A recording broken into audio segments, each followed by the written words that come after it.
لیگ برتر والیبال فرا بین 10 تیم در مرکز این ولایت آغاز گردید. مسئول فدراسیون والیبال فرا میگوید دو لیگ والیبال شامل لیگ دست اول و لیگ برتر در این ولایت وجود دارد که اکنون ششمین دور لیگ برتر آغاز گردیده است. در این مسابقات 10 تیم اشتراک دارد، 10 تیم دست اول لیگ برتر والیبال ولایت فرا.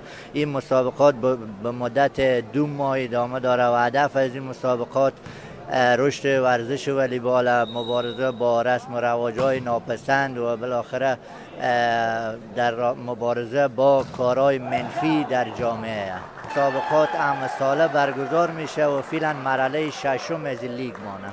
از سوی هم ورزشکاران در فرا با ابراز قدردانی میگویند ورزش ضامن سلامتی و راه مبارزه با مواد مخدر است. تشکر ایجاد از مسئولین و کسانی که ورزش ها را برای ما برگزار میکنند. تقاضای ما از دولت همین است که در این راستا کسایی که ورزش میکنند برای آنها کمک کرده، از لحاظ اقتصادی و بودجه هایی که دارند مثلا برای جوانان کمک و تشویق کنند که در این بازی ها شرکت بکنند، چون به مفاد جامعه هم است، به مفاد جوانان هم است. جوانان هر انگیزه میده.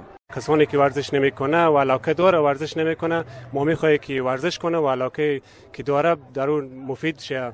دیگه زیاد خوشحال میشیم که جوانایی که از مواد و چیزا در ارتباط به مواد چیزا هست اونا رو اعلا کنه، همین رو به ورزش، به فوتبال، به والیبال، کرکت و چیزا رو بیاره. خیلی مفید است. باید گفت که والیبال یکی از بازی‌های محبوب در فرا است که اکنون 20 تیم در 2 لیگ به صورت حرفه‌ای در این ولایت بازی می‌کنند.